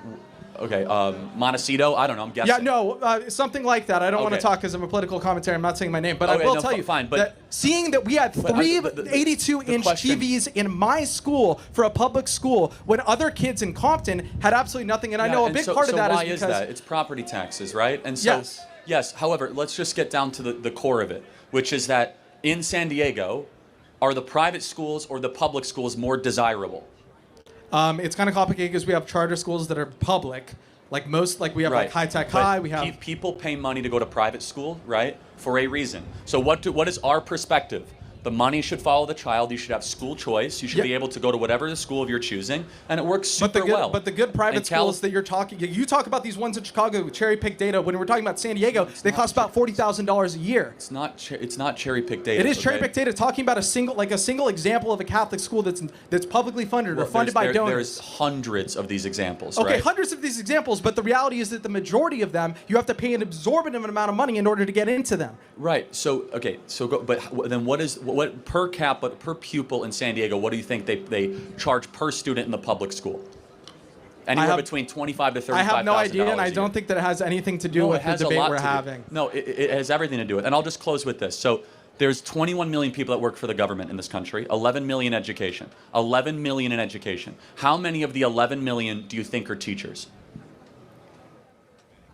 I see, you're just coming up. Look, no, it's super. Can you repeat your question? Because I thought we were going to continue, because we barely talked about anything I want to talk about. Well, no, I mean, we did freewheeling. That's what this is, right? So there's 11 million people that work in education in America. How many would you guess are teachers? I'm assuming that it's very bloated, and I'm just going to guess that 2 million are teachers. Yeah, it's about 2 to 3. It's like 3.5 to 4 million. So that means that 7 million people that work in education are unnecessary administrators and paper pushers. And why is that important? Because we've not been funding teachers or education the last 30 years. We've been funding unnecessarily bureaucracy in our education the last 30 or 40 years. And President Trump goes to abolish it. Thank you for your time. I got to get to the next question. Thank you.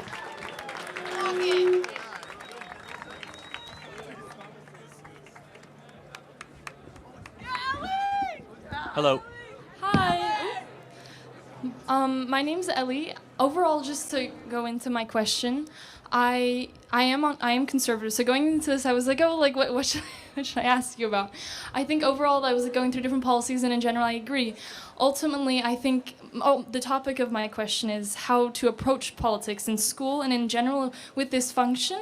I've found that a lot of times when I talk to people who are on the other side of me, they are surprised to find out what I think, and my ideas are not that crazy. It's like when you actually get into the meat of it, it's like, oh, actually, maybe it does make sense. And so I think it's really valuable to start giving these ideas to the world. And so this is one of these options. But I guess my question is this the best way? Because when I hear, like, for example, on Reddit, they're like, don't approach him, don't do this, he's just doing that, he's doing this, he's doing that, he's using all these tactics.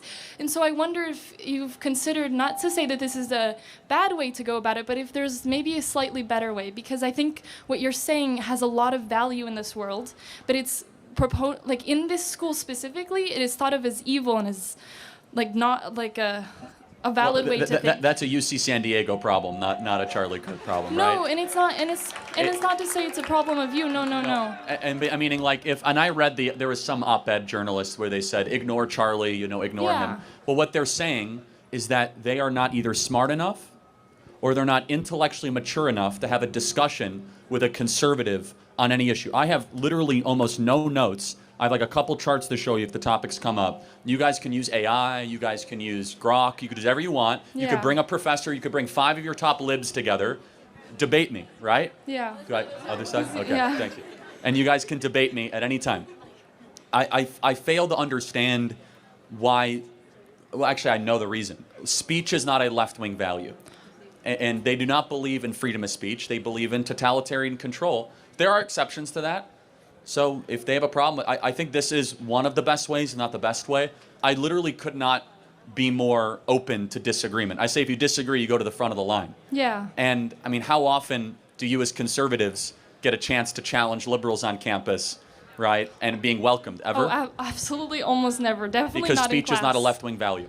No, but to say that, I mean, with all of that being said, that is very true. But ultimately, what happens here is I see a lot of, like, the ideas just being like bubbled against, and so like when I talk to my friends, their ideas aren't changed from these conversations, and so I wonder if there's just like a. You would be surprised. I'm sorry to interrupt. Mhm. What happens here gets seen hundreds of millions of times on social absolutely, media. yes. The crowds are growing, and so look, some people are going to remain closed-minded. They're not going to, have their horizons open, but that's on them, right? They have to actually want to pursue the truth and not just have their own worldview confirmed. And then I guess that's where I disagree, because I think fundamentally there is truth within anything, and I believe that maybe I would ask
I'm 51.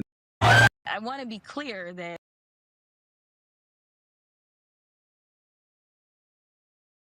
like law enforcement isn't to prevent crime. Law enforcement solves crime, okay? That is what they're supposed to do. They are supposed to solve crimes, not necessarily prevent them from happening per se. Jasmine Crockett, exceeding expectations for Jasmine Crockett there. Of course we want the police to prevent crimes. Why do we have them patrolling the streets in the first place? And by the way, one reason you want to arrest criminals and put them away is so they can't commit crimes in the future, therefore preventing future violent offenses. Once the crime has been committed, by the way, that's a failure. Even if you hunt down the perpetrator, and it's very difficult oftentimes to get the perpetrator. In the city of Chicago, for instance, only 1 out of 7 violent crimes results in an arrest, and the rate has been declining over time. That's not how the system is supposed to work. That's not success. But Jasmine Crockett, unfortunately, exemplifies the absurdities that too many on the left are beholden to on the issues of crime and policing.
Oh, I'm sorry.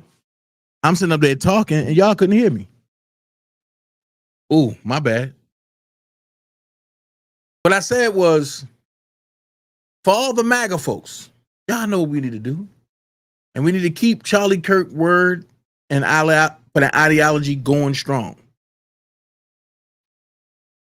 We can't let that stop us.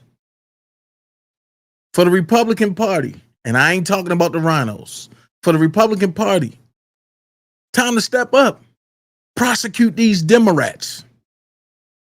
But then I have to say this. I put up a post where I said all Democrats must go.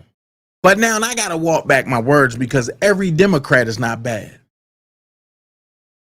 I've came across some great Democrats that I don't mind debating, that I would even go in office with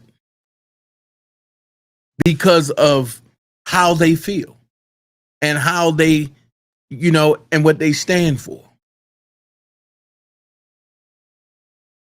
Even though we on both sides, even though we on two sides of the aisle. For the rhinos, just go do what y'all do, man.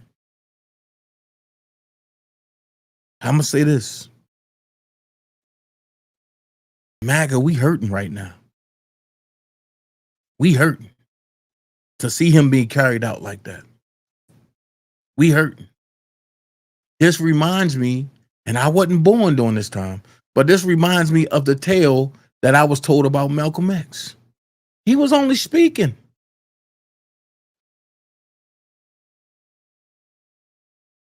At a school. And they wanted you to believe that the Nation of Islam took out Malcolm X. But when you realize that it was no bullet holes from below, they all came from up top, which means the FBI was involved. We living in sick time. We living in sick days. Protect yourself. If you don't know how to shoot, have somebody take you to the range and learn how to shoot. But before you go shooting, learn how to assemble and take apart a firearm. Understand the difference between a firearm, a long range gun, and an assault rifle or an assault handgun. Know the difference. Learn your bullet fragments. Learn the difference between a 38 snub nose, a 9mm, but a 9mm, what is that I'm looking for? Oh man. I don't want to call it that. But anyway, a 9mm protective vest destroyer. I'm gonna put it like that. Hood niggas will say it's called a C, but it's called the CK. Nah, I ain't doing that. Learn the difference between those two and a 5.56 or a 5.52. Learn the difference between why a gun is heavy and why a gun is light. Is it kickback or is it not kickback? Because guns don't kill people. People with guns kill people. And it's time out for that. As bad as I want to go all in, and I used an analogy of Jasmine Crockett. Why? Because she's the loudest thing over there. And the Democratic Party. But let's just look at the narrative. If a Caucasian Republican unalived Jasmine Crockett, the news will be flooded with stuff. But because it was a MAGA member that was unalived after the Democratic Party posted or people from the Democratic Party posted statements like this idiot right here. This Democratic professor in Chicago, Illinois, posted this. Just hours after his murder, refers to Charlie Kirk as a rich white genocidal maniac. This is the same professor that tweeted on the morning of October the 7th Hamas attack, "Good morning, freedom." And then they tagged Laura Loomer. But she said, or in this country on black people, unhoused people, protesters, trans people, and any other category except rich white genocidal maniac. So then underneath it say, the same people who say political violence has no place in this country have no problem enacting political violence on the global south.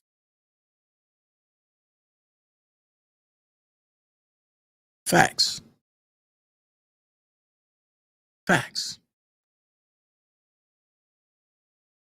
So when people start talking and they start saying, "Oh no, Dana," wow, really?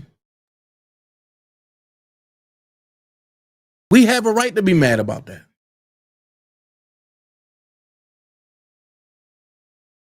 And then when people say, "Well, Dana, you shouldn't say that because it's not a political party that did this. It was an act of a law." Listen, before you start talking, go do your research. Go do your research. Why? Because the Democrats in Congress just booed for saying a prayer for Charlie Kirk. I'm not kidding. These are satanic demons from hell. They're evil. And I hate every last one of these scumbag, lowlife, effing losers. How can you boo a man that lost his life for doing the right thing for God? But wait. But I got one better. Where the pastors at? And this is the reason why you see the great falling away from the church. Because back in the day, you would see the pastors hit the streets. Nah, but y'all Gucci ain't gonna hold up if you hit the streets. Y'all Louis Vuitton ain't gonna hold up. Y'all offering money to go trick off with ain't gonna hold up. Y'all red bottoms ain't gonna hold up. However, China just released a bombshell about 6 months ago. Everything we wearing over here is fake. So you paying all that money for a designer just for it to come from China. Make that make sense. But the Democrats in Congress. So wait a minute. I don't see no Democratic person saying the Democrats were wrong for doing this. I don't see not one. I don't see not one that say they wrong for doing this.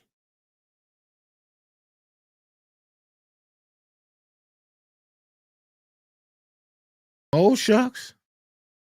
They just gave me a new tool to play with. Uh-oh. Yeah. So when I want to go nuclear on some stuff, I'm just going to go to members only. Listen, get your membership over here because you never know when I'm going to turn this members only on. Go get your membership over here. And my membership don't cost a lot. I'm going to have to go back in and see what memberships I got to do. But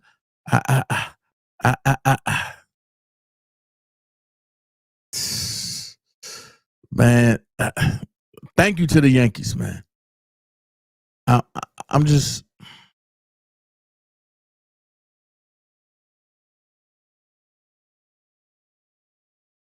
Now hold on.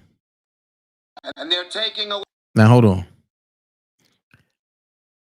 They say here is the leader of the left responding to Charlie Kirk's assassination only after threatening 2 U.S. Supreme Court justices in the consequence of a violent attack from an angry left. You will pay the price. You won't know what hit you. Watch this. Why Senator Chuck Schumer is not being arrested for inciting violence on Charlie Kirk. Y'all did it to Trump about J6, right? When Trump said, we can march peacefully and patriotically and let our voices be heard. No violence. Let's listen to what Chucky say. And they're taking away fundamental rights. I want to tell you, Gorsuch, I want to tell you, Kavanaugh, you have released the whirlwind and you will pay the price. You won't know what hit you if you go forward with these awful decisions. And they're taking. That sound like an insurrection to me. That sound like an insurrection to me. Why can't we keep the same energy with Chuck Schumer, with Jasmine Crockett, and the rest of these idiots? If you want to say Trump incited an insurrection, which we all know that Antifa was the ones that came to insult and the one that insurrect everything. And Antifa is a subsidy of the Ku Klux Klan, which is a direct subsidy of the Democratic Party. Just like they are the communists. Oh, which you mean, Dana? Dana, don't say that. So that flag, that looked like the Dukes of Hazzard flag, that to this day still being woven by the Democratic Party. But you want me to believe that it's the Republican Party and the ones that really push forth the effort to free the slaves back in the day, and now but have a president that's trying to make America great again so we don't have to depend on no other countries and we can go and depend on ourselves. You want me to believe that he's the enemy?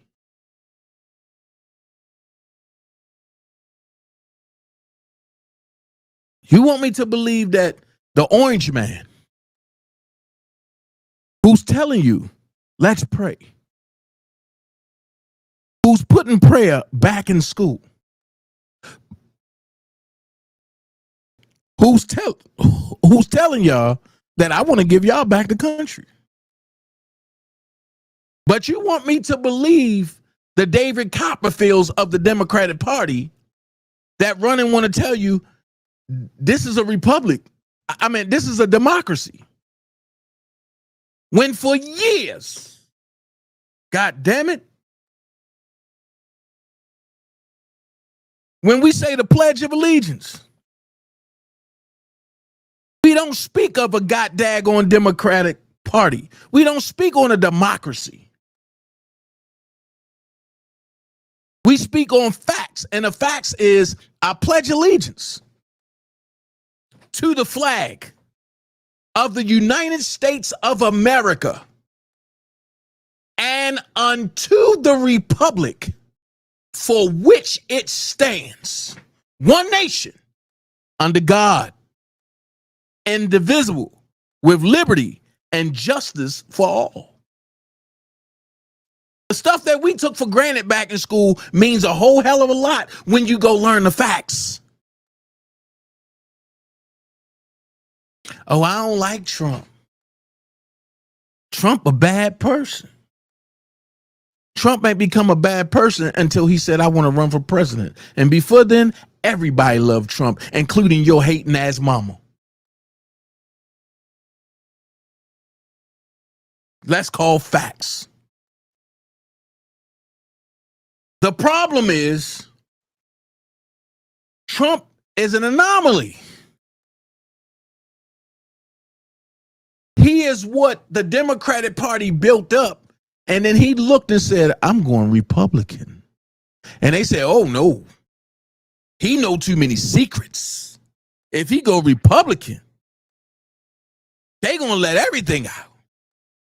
And we gonna lose our slaves. Uh-oh, I thought you said slavery ended on 4th of July. Wake up, people. Slavery for our color was Juneteenth. So why you still celebrate 4th of July? The problem is now the veil has been opened. Now, I'm going to listen to this, but I ain't going to take too much more because I get upset. So hold on.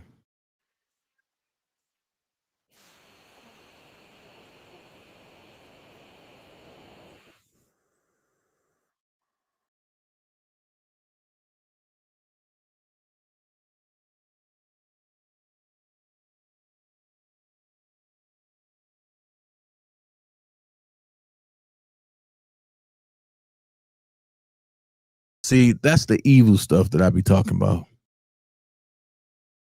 And I'm just saying, because people would tell me, well, Dana, stop that.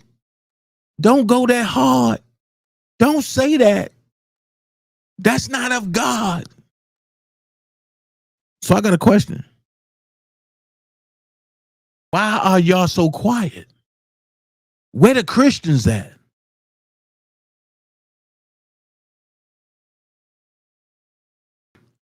Or do you got to be of color to be a Christian just for you to talk, just before you be talked about?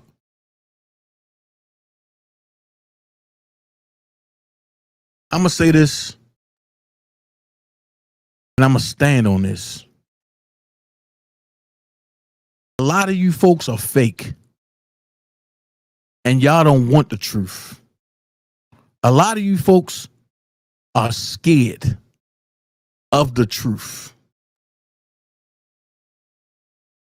And as long as y'all folks are scared of the truth, I'm going to go out and I'm going to pump the truth.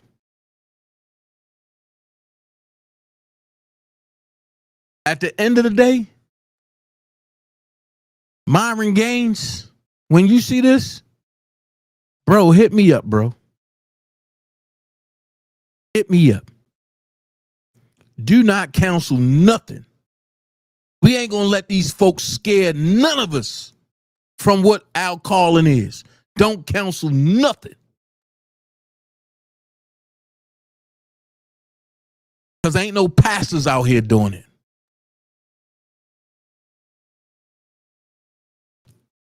And I'm going to say this. For the very small few pastors that's out here with the boots on the ground, I commend y'all. I commend y'all. But all you other op pastors that just want to sit in a church and hide behind walls and not speak life wherever you go, close your church. Close your church. Now what I want to see is Stephen Fetch and Jamal Bryant come out here and give a response. I bet he won't. But he'll go to Chicago and try to walk with the half of unions because the unions stand with Trump.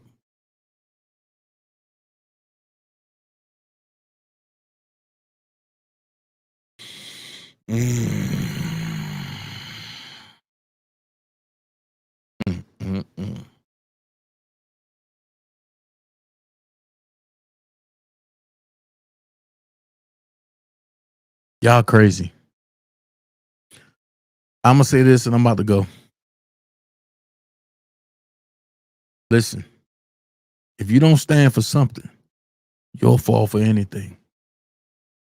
A lot of these people are bamboozled and hoodwinked, and I can't wait for the day that EBS come. I'm ready for the 10 days of darkness.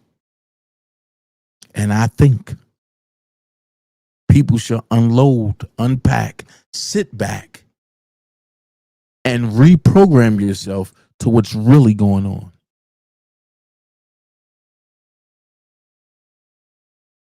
You can have a political opponent unalived, and now you can't find them.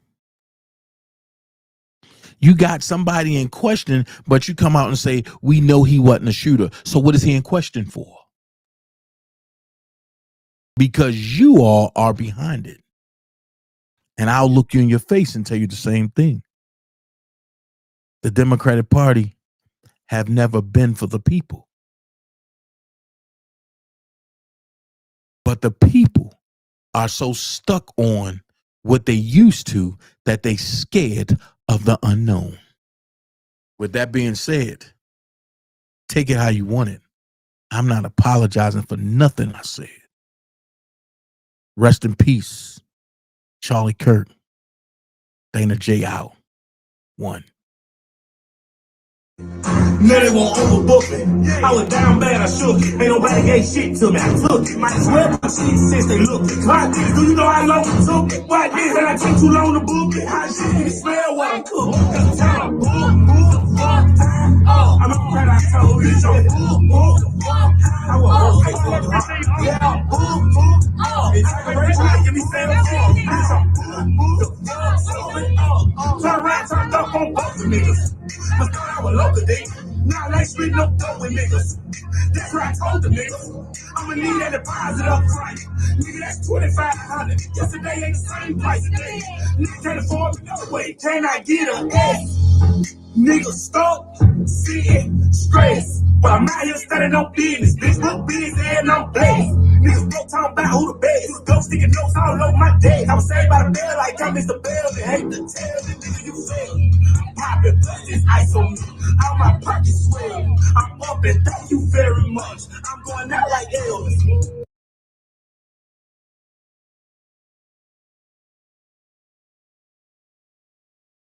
I want to thank everybody that follows me. I want to thank everybody that donated. I want to thank everybody that's there. I want to thank everybody that really understand what's going on. I even want to thank the people who don't know what's going on. I urge you to go and find out what's going on. But for the people that's really down that really know, go get the Busta Rhymes Extinction Level Event 2 album and listen all the way through it. I'm out.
Let me say it again. Out of all I've been through, I'm still